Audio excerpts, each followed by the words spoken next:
ఈరోజు ఎండాకాలంలో చలువ చేసే సద్దన్నం అండి తయారు చేస్తున్నాను. ఫస్ట్ నైట్ అన్నం చేసుకోవాలి, చల్లారబెట్టుకొని పాలు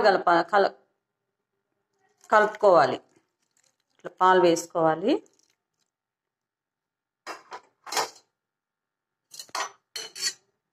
ఇట్లా కొంచెం ఎక్కువనే వేసుకోవాలి. పాలు కొంచెము గోరువెచ్చగా ఉండాలా. ఇందులో తోడంటి వేస్తున్నా.